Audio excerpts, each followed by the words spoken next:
बिस्मिल्लाहिर्रहमानिर्रहीम रब्बि इश्रह ली सदरी वयस्सिर ली अमरी वहलुल उक़दतम मिन लिसानी यफ़क़हू क़ौली रब्बि ज़िदनी इल्मा। सर्जरी, तो सर्जरी में यूरोलॉजी हमने स्टार्ट किया है और आज कुछ क्लिनिकल केसेस डिस्कस करेंगे। Clinical case,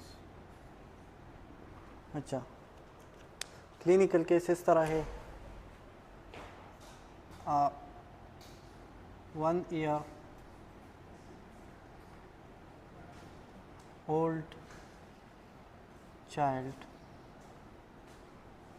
presented to the clinic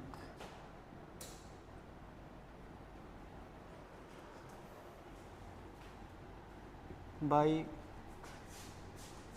his mother with the complaint that during passing urine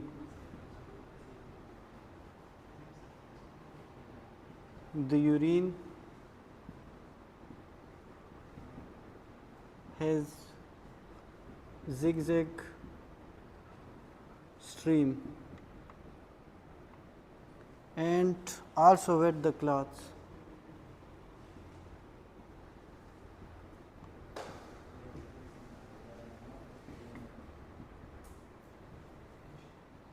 On examination,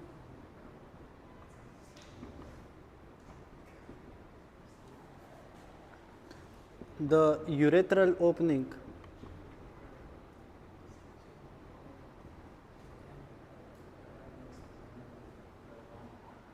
is present on the ventral side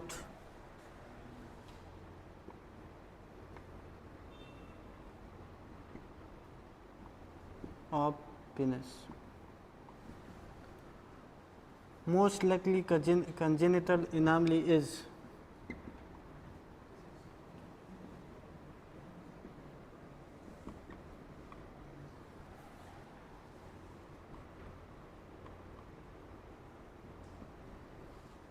ठीक है। क्लिनिकल केस इस तरह है कि इस बच्चे की जो यूरिन की जो स्ट्रीम है वो जिगजैग है, टीला मीला, ठीक है, और विद द क्लॉथ और कपड़े को भी गीला कर देती है, ठीक है। जब एग्जामिनेशन किया तो एग्जामिनेशन पे इसकी जो urethral opening normally interior side पे होता है, उसको यूरेथ्रल मियाटिस भी कह सकते हैं। नॉर्मली तो इंटीरियर साइड पेनिस के इंटीरियर साइड पे ओपनिंग होती है। अगर कंजेनिटल एनॉमली इस तरह आ जाए कि ये इंटीरियर साइड के बजाय, फ्रंट साइड के बजाय ventral side of the penis पे हो जाए तो इस कंडीशन को क्या कहते हैं? ये स्क्रोटम है, स्क्रोटम, और ये पेनिस है, ठीक है। अब नॉर्मल कंडीशन में ये ओपनिंग यहाँ होती है, इंटीरियर साइड फ्रंट साइड पे होती है।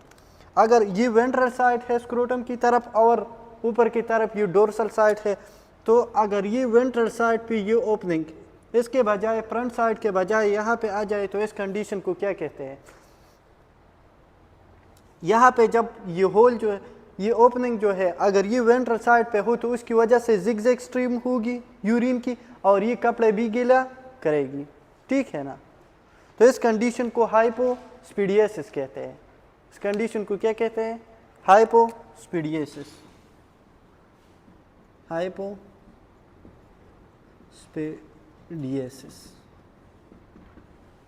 ठीक है। नॉर्मल कंडीशन में meatus urethral opening, urethral meatus front side पे होती है। अगर कंजेनिटल एनॉमली इस तरह आ जाए कि ये मियाटस, ये ओपनिंग वेंट्रल साइड पे हो तो उस कंडीशन को हम कहते हैं हाइपोस्पीडियासिस। तो यहाँ से यूरिन की लीकेज होगी ना, यूरिन जब यूरिनेशन होगी तो ये यहाँ से लीक होगी, तो इसकी वजह से क्लॉथ वेट होगी, ठीक है। अब देखो ये फिर हाइपोस्पीडियसिस की मुख्तलिफ टाइप है और मुख्तलिफ नाम है इसकी जो लोकेशन के बेस पे। ये स्क्रोटम है और ये पेनस है। अगर स्क्रोटम में ये ओपनिंग है तो इसको कहते हैं स्क्रोटल हाइपोस्पीडियसिस। स्क्रोटल यहाँ पे ओपनिंग है, ये स्क्रोटम है और ये ओपनिंग यहाँ पे है, तो फिर स्क्रोटल हाइपोस्पीडियसिस।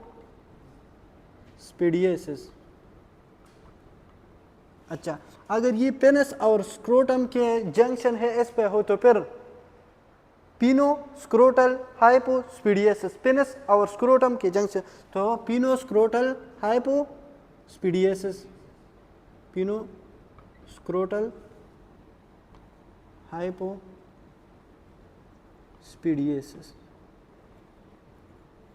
ठीक है। अगर ये यहाँ वेंट्रल साइड पे है तो इसका नाम क्या होगा? Penile, penile hypospadias. Shaft of the penis पे हो तो पिनाइल, पिनाइल हाइपोस्पीडियसिस।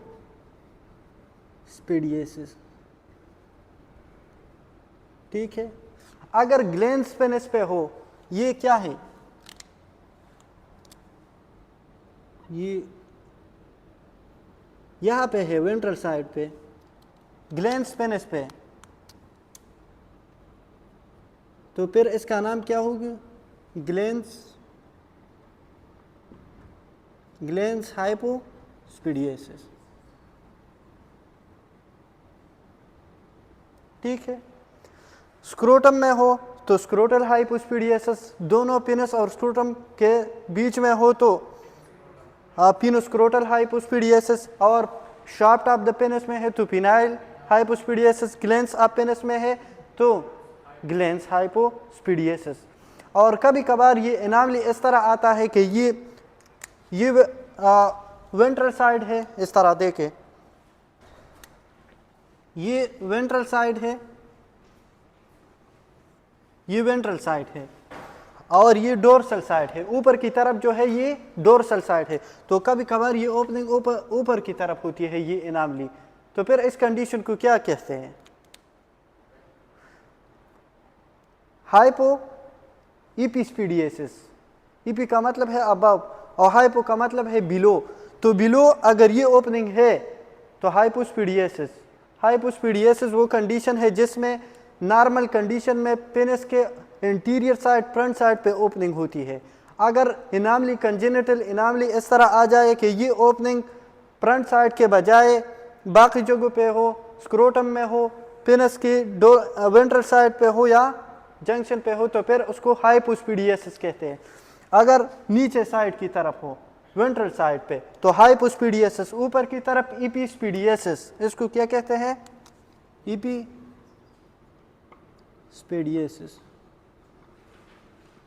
ठीक है, इपिस्पीडियसिस। और फिर इसके नाम है स्क्रोटल, पिनोस्क्रोटल, पिनस और स्क्रोटम के जंक्शन में है तो पिनोस्क्रोटल, शाफ्ट में है तो पिनाइल और ग्लैंस में है तो ग्लैंस हाइपोस्पीडियसिस।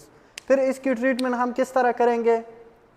अच्छा, ये इसकी करेक्शन, मतलब ये जो यहाँ पे ओपनिंग है तो इसकी करेक्शन, ये को क्लोज कर देंगे और नॉर्मल फ्रंट में यूरेथ्रल ओपनिंग करेंगे। ठीक है। अच्छा,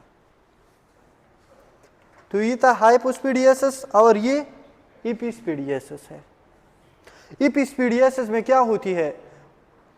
जब ये बच्चे क्लिनिक में प्रेजेंट कर देते हैं तो इसमें पेस पे यूरिन आती है या एब्डोमेन पे। अगर यह इस कंडीशन में क्या है? जिगजैग स्ट्रीम है और वेट द क्लॉथ्स नीचे की तरफ। अगर पेस पे आती है, पेस पे या एब्डोमेन पे, तो वो इपिस्पीडियसिस होगी। ठीक है। अच्छा, इसके पिक्चर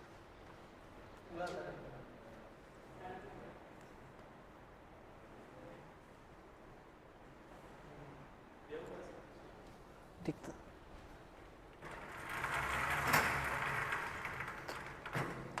अच्छा, दूसरा केस लिख लिया, clinical case.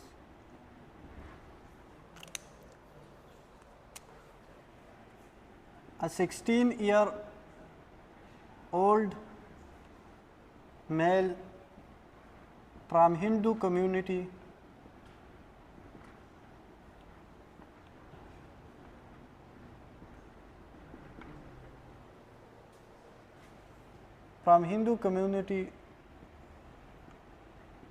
presented to the clinic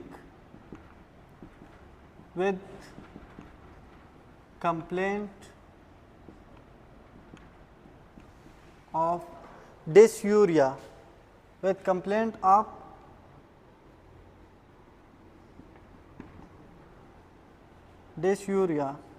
itching and glands penis. Dysuria का मतलब क्या है? Pen during urination, pen during passing urine, इसका डिस्यूरिया. इचिंग भी ग्लैंड्स पेनिस में इचिंग है. On examination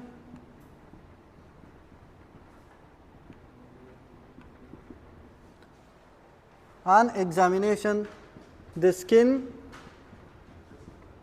surrounded the glans penis is tight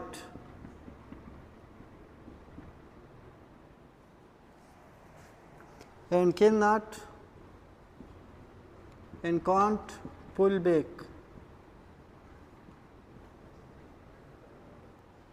diagnosis, इस condition को क्या कहते हैं? अच्छा, इसमें मसला क्या है? यहाँ पे ये स्क्रोटम है, ये पेनिस है, ठीक है, और ये क्या है? Glans penis. ग्लैंस पेनिस के ऊपर जो स्किन है उसका नाम पोर स्किन है या प्रीप्यूस. जो बच्चों में, मुस्लिम कम्युनिटी में इसके सर्कमसेशन, सर्जिकल रिमूवल कर देते हैं, इसका नाम क्या है? सर्कमसेशन. तो ये जो मेल है ये हिंदू कम्युनिटी से है, वो सर्कमसेशन नहीं कराते. तो ये इसके ऊपर जो स्किन है, इसके ऊपर जो स्किन है पोर स्किन, इसका दूसरा नाम क्या है? प्रीप्यूस. अगर ये इसकी सर्कमसेशन न करे, कभी कभार इस तरह होता है कि ग्लैंस पेनिस के ऊपर ये टाइट हो जाती है, तो इस कंडीशन में ग्लैंस पेनिस के जो surrounded the glans penis is tight and can not pull back, ये वापस नहीं जा सकती, टाइट है ग्लैंस पेनिस पे. तो dysuria, pen during passing urine, और इसके साथ एचिंग है. तो इस कंडीशन को क्या कहते हैं? डायग्नोसिस. अगर पोर स्किन टाइट हो जाए ग्लैंस पेनिस पे और वो पुल बैक नहीं कर सकते, तो इस कंडीशन को कहते हैं पाइमोसिस. मुस्लिम में ये तो नहीं होती पाइमोसिस. अच्छा, ठीक है. यहाँ पे जो रिकंस्ट्रक्शन सर्जरी हाइपोस्पिडियसिस की है, तो वो ये पोर स्किन की वजह से, ये पोर स्किन लेते हैं किस चीज़ की, इसकी जो रिकंस्ट्रक्शन प्लास्टी के लिए, रिकंस्ट्रक्शन के लिए जो पोर स्किन यूज़ कर देते हैं, और ये हाइपोस्पिडियसिस, ये ओपनिंग है वो क्लोज कर देती है इस पोर स्किन पे, ठीक है. इस कंडीशन में पाइमोसिस है, तो ट्रीटमेंट हम किस तरह करेंगे? क्या करेंगे? सर्कमसेशन, ठीक है. तो ट्रीटमेंट में पहले तो हम देंगे, ये टाइट है तो इस तरह कुछ चीज़ें देंगे कि ये थिन कर दे. तो थिन एंटी इन्फ्लेमेटरी कार्टिकोस्टेरॉइड दे सकते हैं. एंटी कार्टिकोस्टेरॉइड का काम क्या है? टॉपिकल वो चीज़ है जो हम स्किन के ऊपर लगाते हैं. ऑइंटमेंट है, जेल है, क्रीम है, जो भी है, तो वो टॉपिकल है. तो टॉपिकल कार्टिकोस्टेरॉइड देंगे. अच्छा, तो टॉपिकल कार्टिकोस्टेरॉइड की वजह से ये पोर स्किन की इन्फ्लेमेशन जो है वो कम होगी. ये जो टाइट है स्किन थिन होगी, ठीक है. इन्फ्लेमेशन की वजह से थिक है, तो ग्लैंस पेनिस के ऊपर टाइट है. हम पहले टॉपिकल कार्टिकोस्टेरॉइड देंगे तो इसकी वजह से ये स्किन थिन होगी, तो फिर ये आसानी से पुल बैक हो सकती है, और इसके बाद इसकी सर्जरी करेंगे. सर्जरी, और इस सर्जरी का नाम क्या है? सरकमसेशन।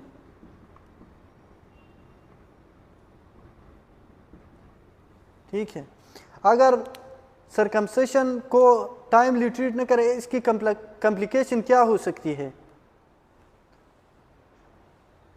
इसकी कॉम्प्लिकेशन बेलानाइटिस।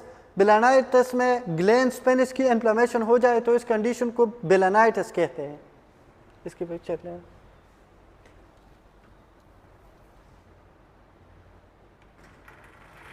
खुश होता है।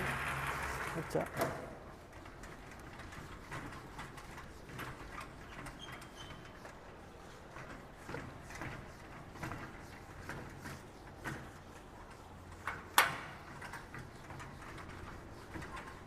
फोरस्किन को का दूसरा नाम क्या है? प्रीप्यूस। और ये मुस्लिम कम्युनिटी में बच्चों में तो रिमूव कर देती है, उसका नाम सरकमसेशन है। हिंदू कम्युनिटी में ये रिमूव नहीं करते, कभी कभार ये ग्लैंड्स पेनिस के ऊपर टाइट हो जाती है तो इस कंडीशन को पाइमोसिस कहते हैं। और फिर इसका ट्रीटमेंट क्या करेंगे? टॉपिकल स्टीरॉयड देंगे कि ये इन्फ्लेमेशन कम हो जाए और जो टाइट है तो वो फिर पुल बैक होगी, और इसकी सर्जरी करेंगे, सरकमसेशन। कॉम्प्लिकेशन इसकी क्या हो सकती है? बेलानाइटिस,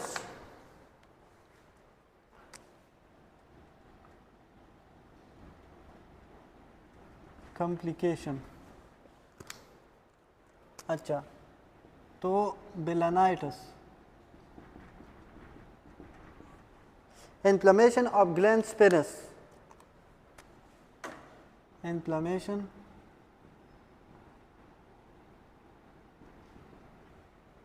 of glans penis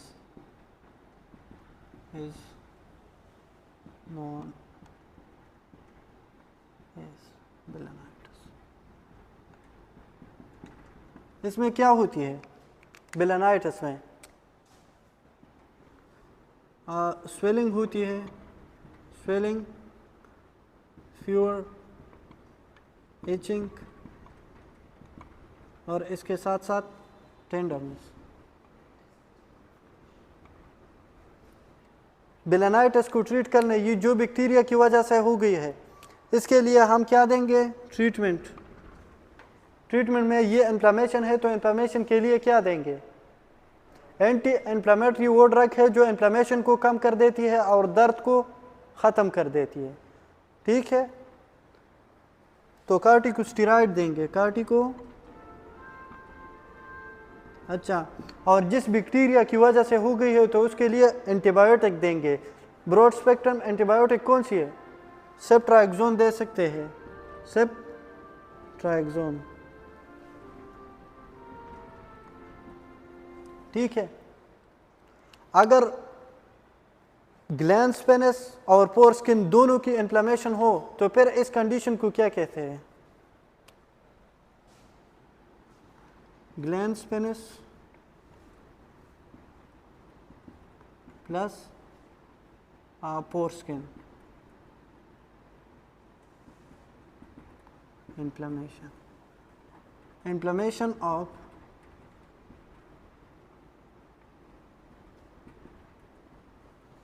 glands penis की इन्फ्लेमेशन हो जाए तो बेलानाइटिस, फोरस्किन की इन्फ्लेमेशन हो जाए और वो ग्लैंड्स पेनिस के इर्द गिर्द टाइट हो जाए तो पाइमोसिस, और इन दोनों को बेलोनोपोस्टाइटिस कहते हैं। तो इस कंडीशन को फिर क्या कहते हैं?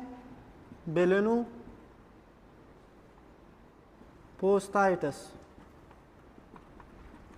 ठीक है, दोनों की इन्फ्लेमेशन को फिर बेलोनोपोस्टाइटिस कहते हैं। अच्छा,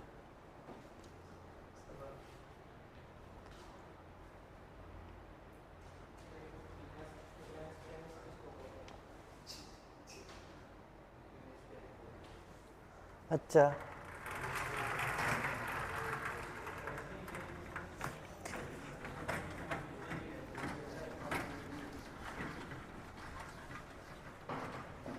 फिर उसके लिए एक अलग क्लास लेंगे।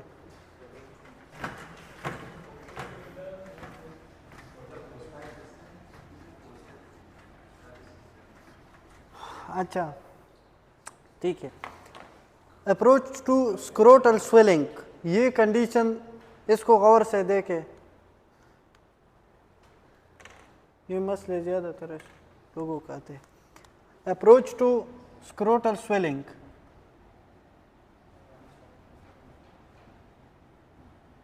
टू स्क्रोटल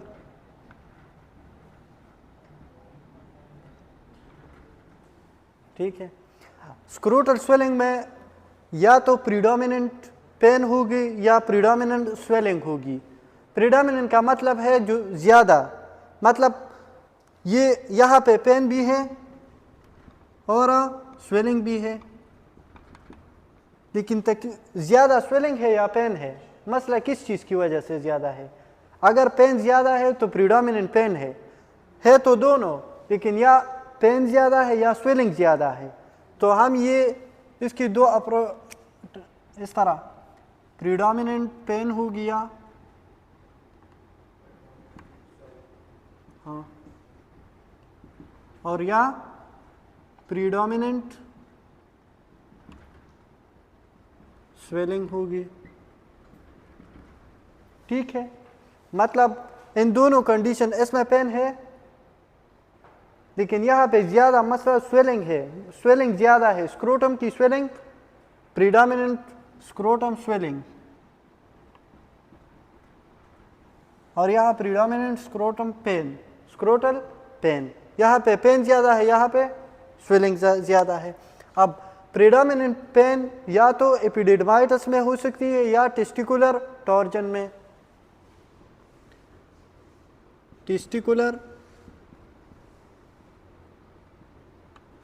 टॉर्जन, और दूसरा एपिडेडिमाइटिस।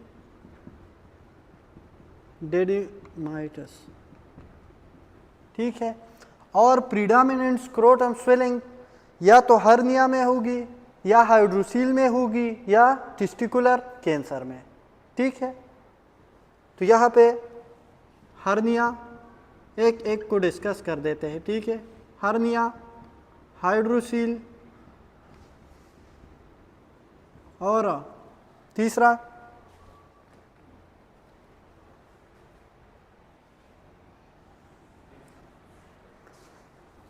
Testicular cancer.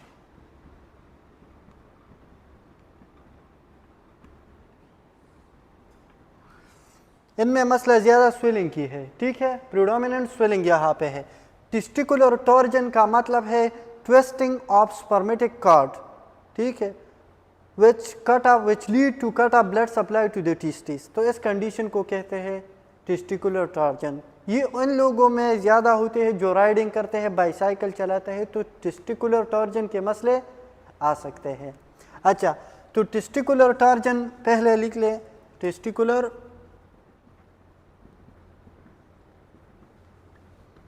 Torsion, testicular torsion, twisting of spermatic cards में स्ट्रक्चर पास होती है, इसमें ब्लड वेसल्स भी है। तो ब्लड वेसल्स टेस्टिकुलर आर्टरी इसमें ब्लॉक हो जाए तो टिश्यूज को ब्लड सप्लाई कट ऑफ होगी। ठीक है, इस कंडीशन को टेस्टिकुलर टॉर्जन कहते हैं। Spermatic cord, twisting of spermatic cord which lead to cut off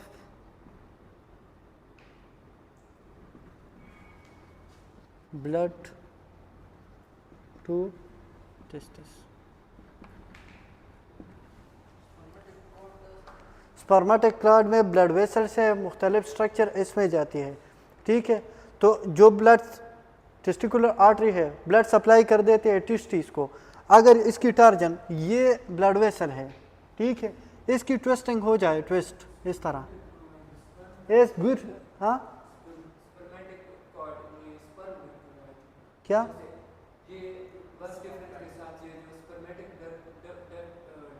हाँ हाँ, वाज डिफरेंट, सारे के सारे स्पर्मेटिक कार्ड में होते हैं। तो इसकी अगर ट्विस्टिंग हो जाए तो ये ब्लड वेसल है, ये अगर एक दूसरे के इर्द इस तरह इसकी ट्विस्टिंग हो जाए तो फिर blood supply to the testis cut off होगी। इस कंडीशन को कहते हैं टेस्टिकुलर टॉर्जन। अच्छा, दूसरा जो है वह एपिडिडमाइटिस। तो इसकी पिक्चर ले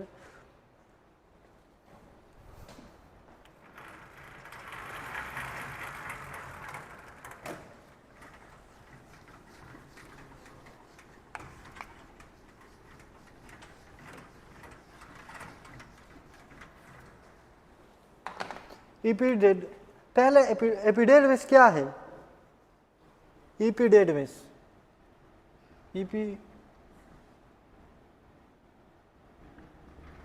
एपिडेडमिस ये मेल रिप्रोडक्टिव सिस्टम का पार्ट है। It is the part of male reproductive system.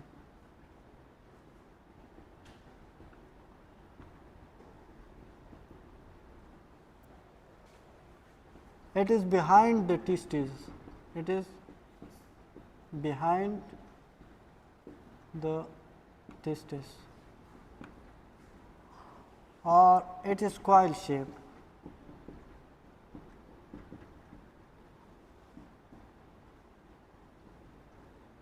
अच्छा, ये टेस्टिस है, ठीक है। तो टेस्टिस के पोस्टीरियर साइड पे क्या है? Coil shape structure. इसका नाम क्या है? ये। तो ये क्या है पोस्टीरियर साइड पे? एपिडेडमिस। टेस्टिस है, ये क्या है? एपिडेडमिस है। एपिडेडमिस का काम ये है कि ये स्पर्म को स्टोर कर देती है और इसकी मैच्योरेशन कराती है, मैच्योर कर देती है। इट हेल्प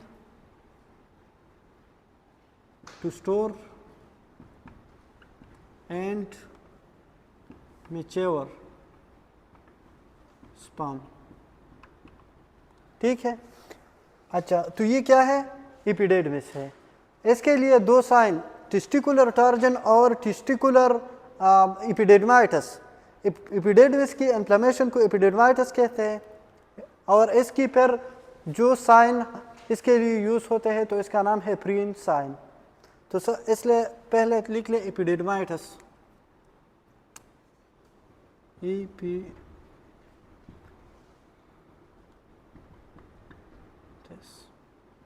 अच्छा, एपिडेडमाइटिस, इन्फ्लेमेशन ऑफ एपिडेडमिस।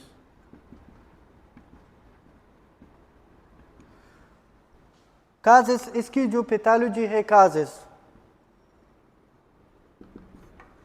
अगर सेक्सुअली ट्रांसमिटेड है तो नीजेरिया गोनोरिया और क्लेमाइडिया ट्रैकोमैटिस की वजह से। सेक्सुअली ट्रांसमिटेड में कौन सी बैक्टीरिया है? ट्रांसमिटेड। तो फिर है हमारे पास क्लेमाइडिया ट्रैकोमैटिस और नीजेरिया गोनोरिया।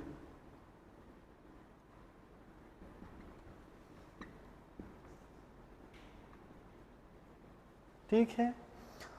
अगर यूरिनरी ट्रैक पैथोलॉजी की वजह से यूरिनरी ट्रैक में मसला है और इसकी वजह से एपिडेडमाइटिस हो गई है तो फिर यूरिनरी पैथोलॉजी। तो फिर मोस्ट कॉमन काज कौन सी है? ये फिर इशरिकिया कोलाई की वजह से होती है। इशरिकिया कोलाई या एंटेरोबैक्टीरिया, एंटेरोबैक्टीरिया।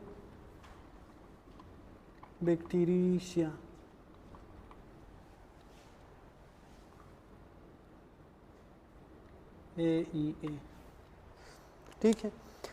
अच्छा, सिक्स एपिडेडमाइटिस, फिर हम इसके लिए क्या देंगे? क्लेमाइडिया ट्रैकोमैटिस की वजह से है सेफ्ट्राइक्सोन, सिंगल डोज IM इंजेक्शन इसके होती है, तो इसके लिए आप दे सकते हैं क्या? सेफ्ट्राइक्सोन।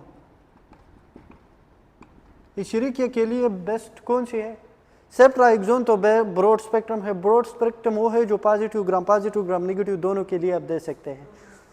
सेप्रोफ्लैक्सिसिन, सेप्रोफ्लैक्सासिन, और इससे अच्छे जनरेशन फिर क्या है, ल्यूफ्लैक्सासिन। तो ल्यूफ्लैक्सासिन भी इसके लिए शरीकिया कुलाई, अब इसके लिए ल्यूफ्लैक्सासिन, अच्छा ये 50 mg में 500 mg में आते हैं, ठीक है। तो ल्यूफ्लैक्सासिन इसके लिए आप दे सकते हैं, ये 10 to 14 डेज के लिए आप देंगे, ठीक है। ल्यूफ्लैक्सासिन सबसे पहले जनरेशन इस तरह है, पहले हम सेप्रोफ्लैक्सासिन देंगे, सेप्रोफ्लैक्सासिन से काम नहीं होता तो ल्यूफ्लैक्सासिन, और इससे काम नहीं तो जिमीफ्लैक्सासिन, इस तरह।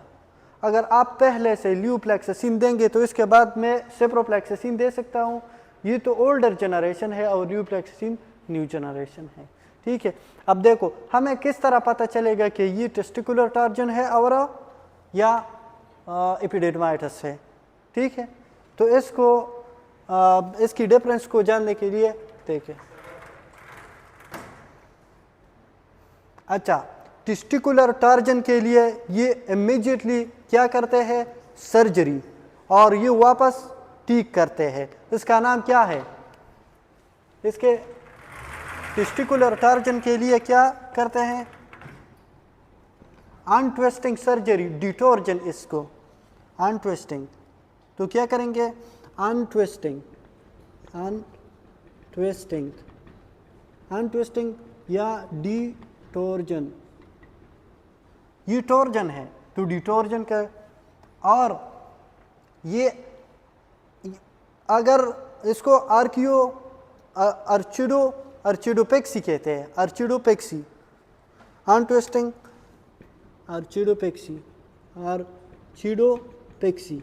अर्चिडो का मतलब है टिस्टिस, पेक्सी का मतलब है अपनी जगह पे पेक्स करना, तो अर्चिडोपेक्सी। अगर निक्रासिस हो गई है, निक्रासिस हो गई है, टिस्टिस की निक्रासिस हो गई, टिश्यू की डेथ हो गई है, तो फिर क्या करेंगे, आर्कियो, ये अर्चिडोपेक्सी है, अर्चिडोक्टोमी करेंगे। अर्चिडो यूज होते हैं टिस्टिस के लिए। अगर टिस्टी ऊपर से नीचे ना आए तो इस कंडीशन को अनडिसेंडेड टिस्टी या क्रेप्टोर्चिडिज्म, तो ये दो अर्चिडो यूज होते हैं टिस्टिस के लिए। तो इस कंडीशन को फिर अर्चिडोक्टोमी या करेंगे,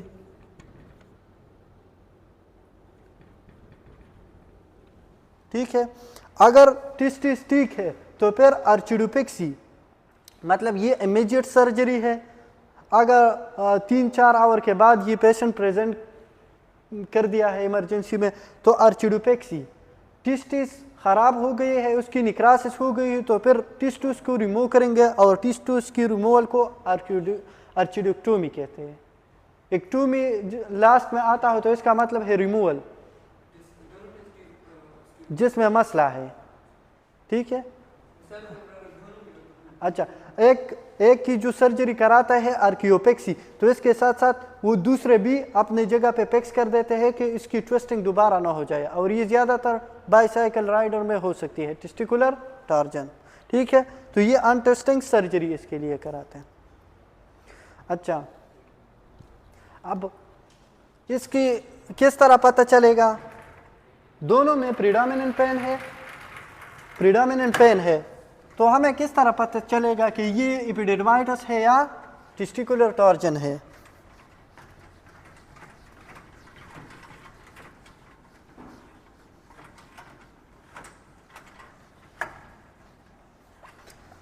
अच्छा,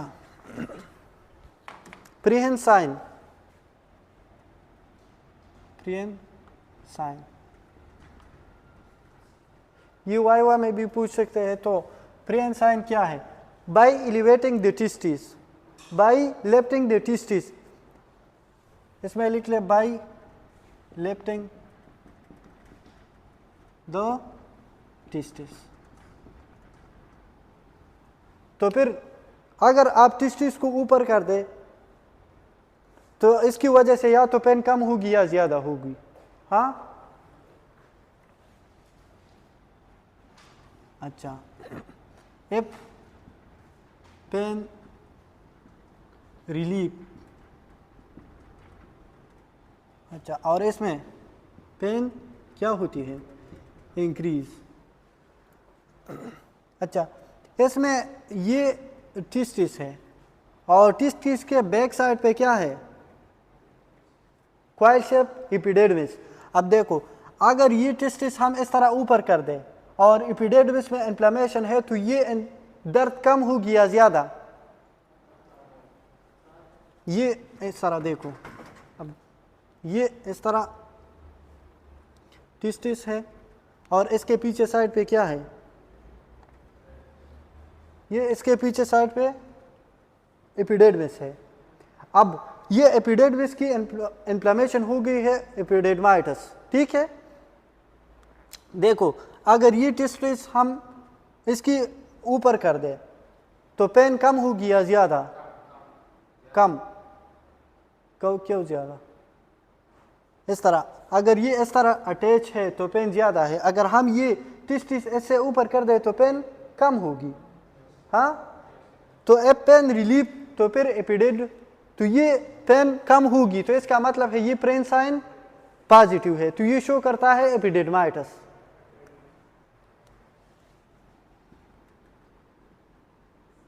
प्रेन साइन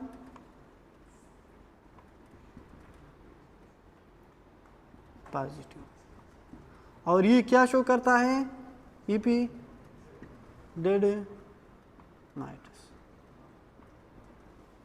ठीक है, समझ गए? अब देखो, अगर यहाँ पे टेस्टिकुलर टॉर्जन हो गई है, ये टेस्टिकुलर आर्टरी है, इसकी टॉर्जन हो गई है। अब अगर ये आप लेफ्ट कर देते हैं तो इसकी वजह से पेन रिलीफ होगी या पेन ज़्यादा होगी? ये तो ऑलरेडी इसकी टॉर्जन हो गई है, ट्विस्टिंग हो गई है, अगर वो आप टच करते हैं, इसको ऊपर कर देते हैं तो पेन ज़्यादा होगी।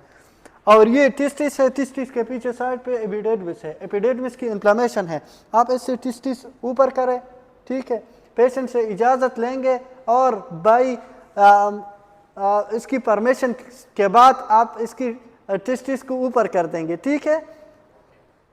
तो इसकी वजह से अगर पेन कम होती है तो प्रेन साइन पॉजिटिव, और इसका मतलब है ये एपिडेर्मिस है, एपिडेर्माइटिस है, ठीक। और पेन अगर ज़्यादा होती है तो इसका मतलब है ये प्रेन साइन निगेटिव है। प्रेन साइन पॉजिटिव का मतलब है by lifting the testis the pain will decrease. तो इसका मतलब है प्रेन साइन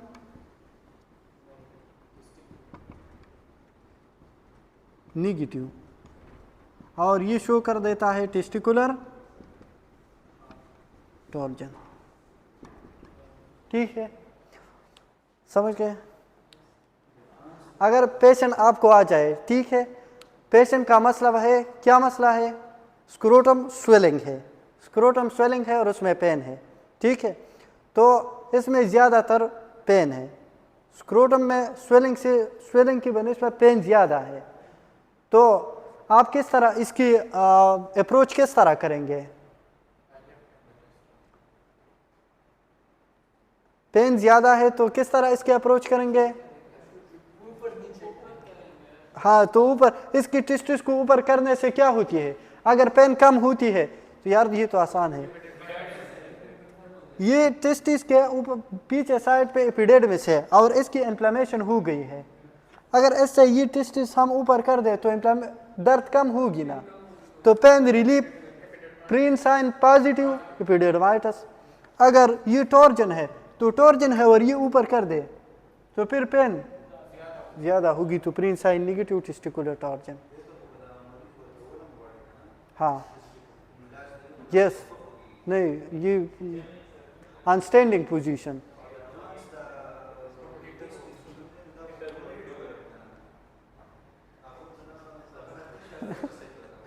केस वो ये केसेस उन लोगों में नहीं आते। ठीक है ना?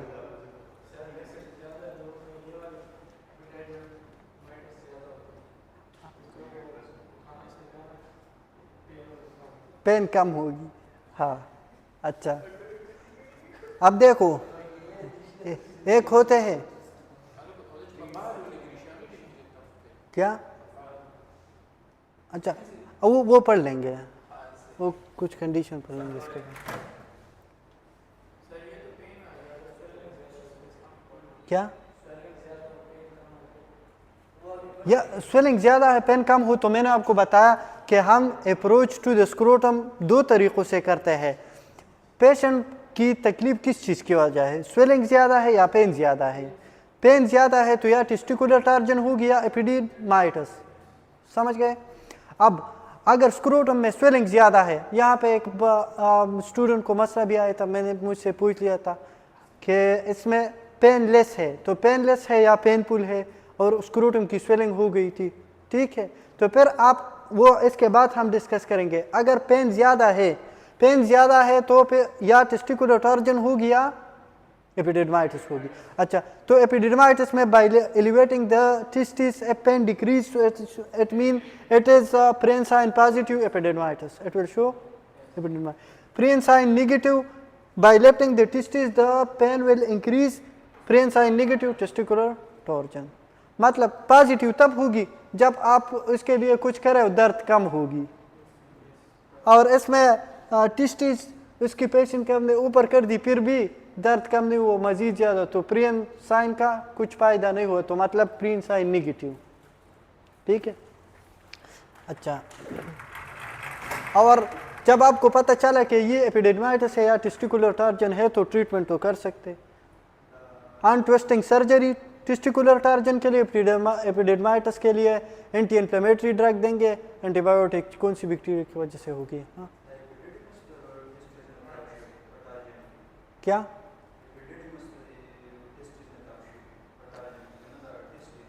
एपिडिडमिस अलग कंडीशन है ये।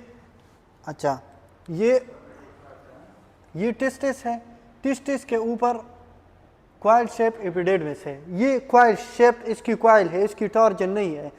यहाँ पे जो स्पर्मेटिक कार्ड में vas deferens etcetera all the thing which supply to the testis, तो इसमें ब्लड वेसल भी है, टेस्टिकुलर आर्टरी भी है। इसकी अगर ट्विस्टिंग हो जाए तो इस कंडीशन को टेस्टिकुलर टार्जन कहते हैं, ठीक है? अब ये हमारे पास क्या है, इसको देखो, ये इन्फ्लेमेशन है। इन्फ्लेमेशन किस चीज़ के है? यहाँ पे एपिडिडमिस की। अगर ये इन्फ्लेमेशन स्प्रेड हो जाए टेस्टिस तक तो फिर इस कंडीशन को क्या कहते हैं? यहाँ पे इन्फ्लेमेशन, ये क्या है? एपिडिडमिस, एपिडिडमाइटिस, एपिडिडमाइटिस, इन्फ्लेमेशन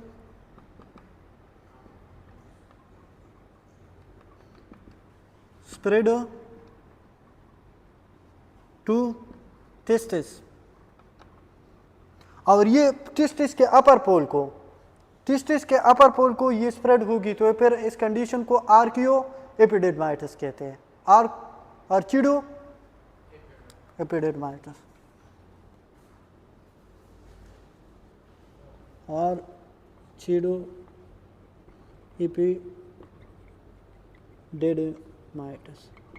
तो अब दोनों इन्वॉल्व है, टेस्टिस भी है और एपिडिडमिस भी है, तो इस कंडीशन को आर्चिडो एपिडिडमाइटिस कहते हैं, ठीक? अच्छा, अब अगर स्वेलिंग ज़्यादा है, प्रीडोमिनेंट स्क्रोटम स्वेलिंग है, हार्निया होगी, हाइड्रोसील होगी या टेस्टिकुलर कैंसर होगी। तो देखो इसका किस तरह पता चलेगा? हार्निया किसे कहते हैं?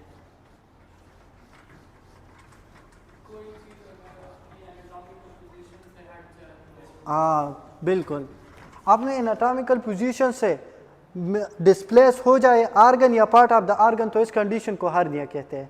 स्टमक इंटेस्टाइन नॉर्मली एब्डोमेन में होता है, अगर ये स्क्रोटम में चला जाए तो ये हार्निया है।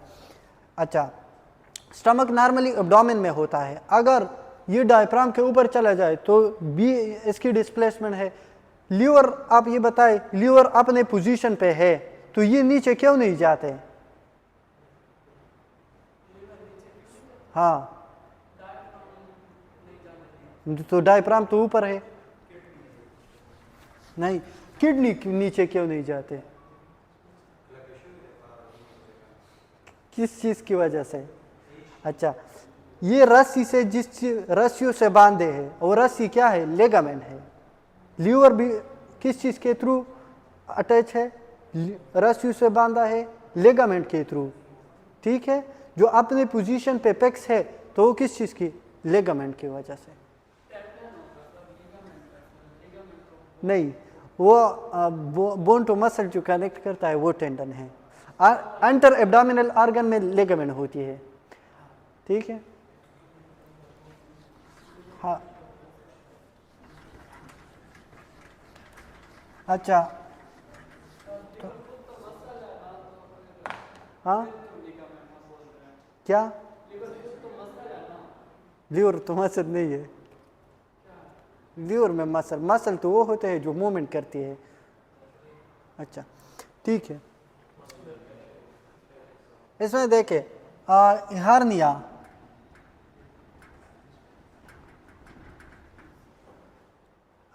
डिस्प्लेसमेंट, अगर स्टमक अपनी जगह से नीचे चला जाए, डिस्प्लेस हो जाए, या इंटेस्टाइन डिस्प्लेस हो जाए, या पार्ट ऑफ इंटेस्टाइन डिस्प्लेस हो जाए, तो इस कंडीशन को कहते हैं हार्निया।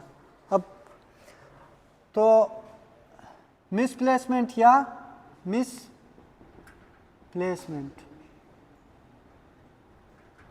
ऑफ ऑर्गन या पार्ट ऑफ ऑर्गन। अच्छा, इंग्वाइनल लिगामेंट कैसे के बारे में पता है? अच्छा, अब इसको देखो, इसको गौर से देखें। ये एब्डोमेन है, एब्डोमेन की आउटर तो स्किन है, स्किन के अंदर कनेक्टिव टिश्यू, इसका नाम पीशिया है। पीशिया के नीचे एक्सटर्नल ओब्लिक मसल है, फिर इंटरनल ओब्लिक मसल है, और फिर ट्रांसवर्स एब्डोमिनस मसल है, और इसके नीचे पेरिटोनियम है, पेटिलियर है। समझ गए? अगर आप अपेंडिक्टोमी करते हैं, अपेंडिक्टोमी अपेंडिक्स को रिमूव करना, तो पहले जो कट लगाएंगे स्किन पे, फिर पीशिया पे, फिर एक्सटर्नल ओब्लिक मसल, फिर इंटरनल ओब्लिक मसल, फिर ट्रांसवर्स एब्डोमिनस, और फिर पेरिटोनियम, और फिर अपेंडिक्स को रिमूव करेंगे। अब देखो, यहाँ पे एक्सटर्नल ओब्लिक मसल जो है, इसको गौर से देखें, ये एक्सटर्नल ओब्लिक मसल है। हार्निया हमारे पास दो टाइप की है, एक डायरेक्ट हार्निया है, एक इनडायरेक्ट हार्निया। तो इस कंसेप्ट को समझने के लिए आपको इंग्वाइनल कैनाल क्या है तो उसका सीखना जरूरी है। तो ये एक्सटर्नल ओब्लिक मसल है, एक्सटर्नल ओब्लिक मसल। ये एक्सटर्नल ओब्लिक मसल कहाँ पे है? एब्डोमेन में। ये नीचे जाए, यहाँ पे क्या है? Interior superior iliac spine. Interior superior, interior का मतलब है फ्रंट, सुपीरियर का मतलब है ऊपर, इलियक इलियक बोन और स्पाइन, ठीक है। तो ये क्या है? Interior superior iliac spine. तो अब ये हमारे पास क्या है? Interior superior iliac spine. ये क्या है? देखो, ये क्या है? इंटीरियर सुपीरियर इलियक स्पाइन, और ये प्यूबिक ट्यूबरकल। तो ये क्या है? प्यूबिक ट्यूबरकल, प्यूबिक ट्यूबरकल, ठीक है। अब ये एक्सटर्नल, देखो इसको, ये एक्सटर्नल ओब्लिक मसल जब नीचे गई है तो इसके पुनरावृत्ति ये इस तरह आई है, और इस इंटीरियर सुपीरियर इलियक स्पाइन और प्यूबिक ट्यूबरकल के इर्द गिर्द राउंड हो गई है, ठीक है। एक्सटर्नल ओब्लिक मसल की इर्द गिर्द इंटीरियर सुपीरियर इलियक स्पाइन और प्यूबिक ट्यूबरकल के दरमियान ये इस तरह इर्द गिर्द हो गई है, तो इसको कहते हैं इंग्वाइनल लिगामेंट। इसको क्या कहते हैं? इंग्वाइनल लिगामेंट, ठीक है। इनके बीच में कैनाल है, तो इस कैनाल को कहते हैं इंग्वाइनल कैनाल, इंग्वाइनल कैनाल। समझते हैं? अच्छा, ये एक्सटर्नल ओब्लिक मसल नीचे जाती है, और इंटीरियर सुपीरियर इलियक स्पाइन और प्यूबिक ट्यूबरकल के इर्द गिर्द इसकी राउंड हो गई है, surrounded the interior superior iliac spine and pubic tubercle, इस तरह, और इनके बीच में इंग्वाइनल कैनाल है, ठीक है। अब ये मिसप्लेसमेंट, अगर इंटेस्टाइन नीचे स्क्रोटम में जाती है तो या तो मसल को डायरेक्ट क्या करेगी, क्रॉस करेगी, तो वो डायरेक्ट हार्निया है, और या इस इंग्वाइनल कैनाल के थ्रू नीचे जाएगी। हाँ, अगर इंग्वाइनल कैनाल के थ्रू ये इंटेस्टाइन नीचे जाती है तो इसका मतलब क्या है, इनडायरेक्ट है, और डायरेक्ट में डायरेक्ट मसल को रप्चर कर देती है, ठीक। इंग्वाइनल कैनाल का पता चला, इंग्वाइनल कैनाल क्या है, एक्सटर्नल ओब्लिक मसल नीचे गई है, इंटीरियर सुपीरियर इलियक स्पाइन मतलब इलियक बोन और प्यूबिक बोन दोनों के दरमियान इस तरह रोटेट हो गई है, और ये नीचे जो इसमें जो कैनाल है तो इसका नाम इंग्वाइनल कैनाल है। एक्सटर्नल ओब्लिक मसल को इन दोनों के दरमियान जो रोटेट हो गई है तो इसका नाम इंग्वाइनल लिगामेंट है, ठीक। अब हर्निया जब होती है तो या हर्निया और हाइड्रोसील दोनों में स्वेलिंग प्रीडोमिनेंट है। हाइड्रोसील क्या है, तो हर्निया का पता चला आपको, ठीक। हर्निया की टाइप हम जीआईटी में पढ़ेंगे, फिर ये लेक्चर बहुत ज़्यादा लेंथी होगा, ठीक है। मज़ीद टाइप इसकी जीआईटी में पढ़ेंगे। अब हाँ,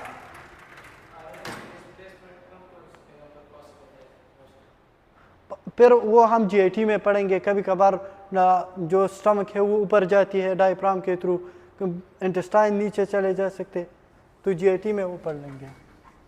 डायफ्रैग्मेटिक हार्निया मुख्तलिफ टाइप है उसके। अच्छा, हिएटल हार्निया, अच्छा, हाइड्रोसील का मतलब क्या है, what is hydrocele?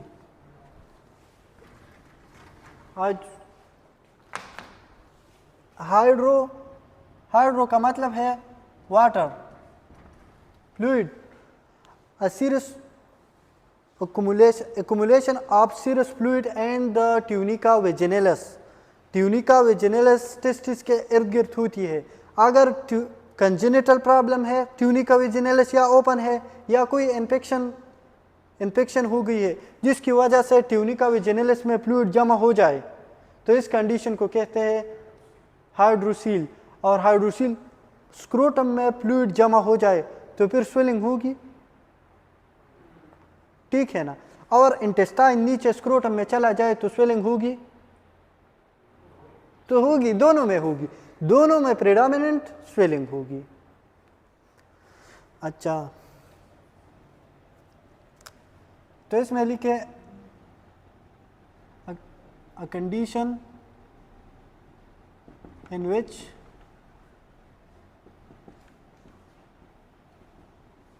there is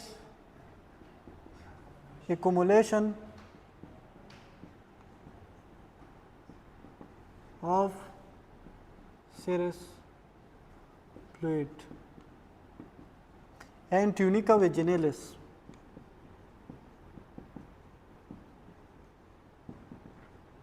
last में मैं आपसे पूछूंगा, ठीक है, इसको और से देख, अराउंड टेस्टिस, तो इस कंडीशन को कहते हैं हाइड्रोसील। अब हमें किस तरह पता चलेगा कि ये हाइड्रोसील है या हार्निया है, तो इसके लिए जो टेस्ट कराता है तो इसका नाम है transillumination test. Transillumination test का पता है किस तरह करता है? अच्छा, नहीं पता तो प्रिंसाइन ट्रांस इल्यूमिनेशन टेस्ट इसके बाद याद होगी आपको, ठीक है। ट्रांस इल्यूमिनेशन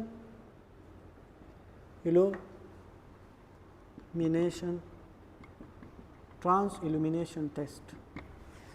अगर देखो यहाँ पे ये स्क्रोटम है, ठीक, यहाँ पे क्या है, स्क्रोटम, या इसमें टेस्टिस है, यहाँ पे फ्लूइड एक्युमुलेटेड है, यहाँ पे क्या है, around the testis and tunica vaginalis a serous fluid is accumulated and that condition is called hydrocele. अब यहाँ पे ये टार्च है, टार्च, अगर इस पे आप स्टॉर्च मारे और यहाँ पे पेपर है, हाँ, अगर ये लाइट इससे पास होती है तो इसका मतलब है ये हाइड्रोसील है और ये ट्रांस इल्यूमिनेशन टेस्ट पॉजिटिव है। अगर यहाँ पे मैं इंटेस्टाइन सॉलिड चीज़ यहाँ पे आ गई है, सॉलिड चीज़ यहाँ पे ये लिख ले, ये क्या है? अब ये हम करते हैं हाइड्रोसील के लिए, ये क्या है? हाइड्रोसील। तो हाइड्रोसील में ये लाइट स्क्रोटम से पास होगी, वो तो सीरियस फ्लूइड है तो फ्लूइड से लाइट पास हो सकती है। तो इस कंडीशन को ट्रांस इल्यूमिनेशन टेस्ट क्या होगी? पॉजिटिव। तो इसका मतलब क्या होगी? हाइड्रोसील। पॉजिटिव तब होगी जब लाइट पासेस। अच्छा, इस कंडीशन को देखें, यहाँ पे स्क्रोटम में है टेस्टिस और यहाँ से नीचे आ गई है क्या? इंटेस्टाइन। सॉलिड ऑर्गन यहाँ पे है। अब यहाँ पे ये लाइट है, यहाँ पे सॉलिड ऑर्गन है। अच्छा, तो सॉलिड ऑर्गन से लाइट पास हो सकती है? हाँ, नहीं पास हो सकती। तो इसका मतलब है ये ट्रांस इल्यूमिनेशन टेस्ट निगेटिव है। Transillumination test negative.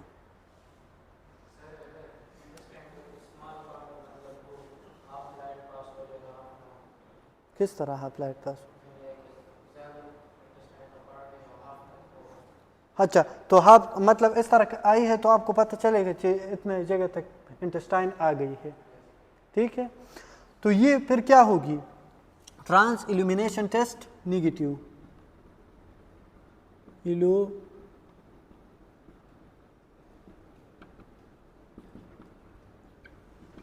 Negative, light can not pass. तो इसका मतलब है ये क्या है? हार्निया। ट्रांस इल्यूमिनेशन टेस्ट में कोई मसला है? आप कर सकते हैं। ट्रांस इल्यूमिनेशन टेस्ट तो आसान है।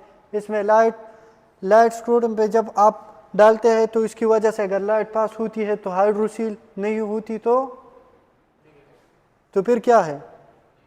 निगेटिव है। और इसका मतलब है ट्रांस इल्यूमिनेशन टेस्ट जब निगेटिव हो तो अच्छा। एक होता है ना, इसके साथ एक और कंडीशन है, वो लिख लो फिर। नहीं, ये इसके रिलेटेड है, फिर उसके लिए भी दोबारा कल से हम 20 मिनट और दे दें। इसकी फिर दोबारा से हम ये शोर करेंगे तो फिर मुश्किल होगा। अच्छा, ठीक है, 20 मिनट ले सकते हैं। ये अगर आप नहीं समझते तो दोबारा YouTube पे देखेंगे, लेकिन इसके लिए दोबारा ये कॉन्सेप्ट नहीं पढ़ सकते। अच्छा, एक होता है सिस्ट, एपिडेर्मल सिस्ट,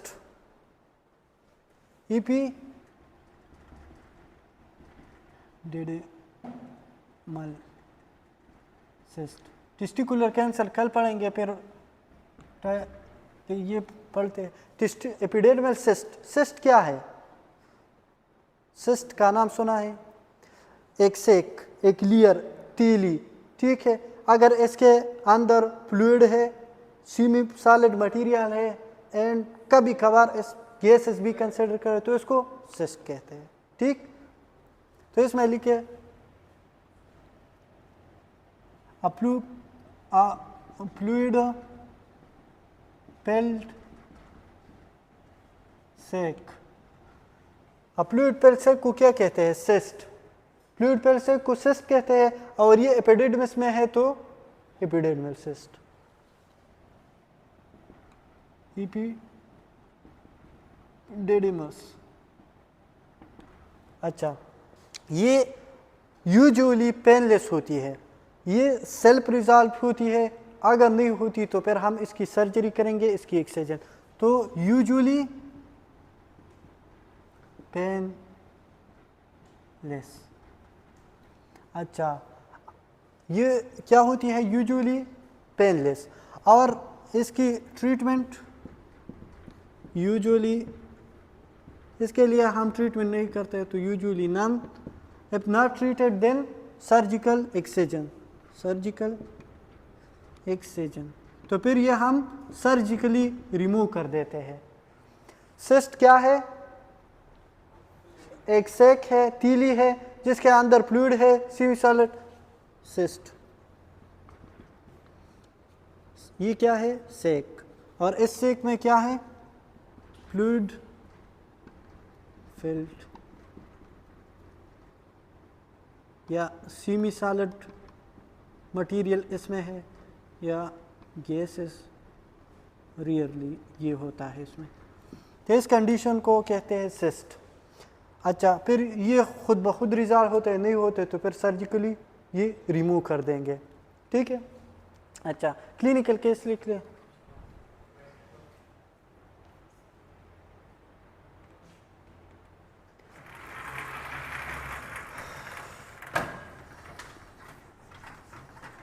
ये क्लिनिकल केस कौन ठीक कर सकता है?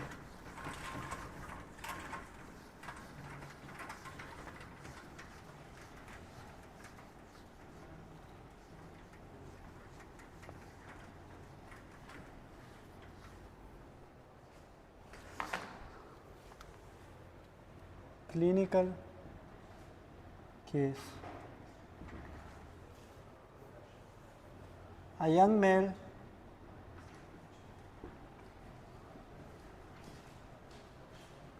young male come to the clinic with complaint of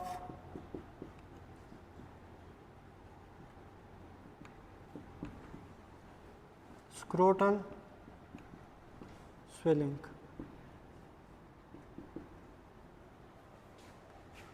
and pain। अच्छा, इसमें मसला क्या है? scrotal swelling and pain। on examination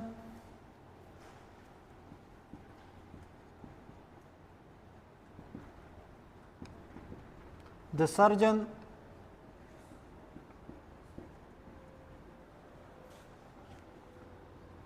cannot get above the swelling। आप ये डायग्नोस करें।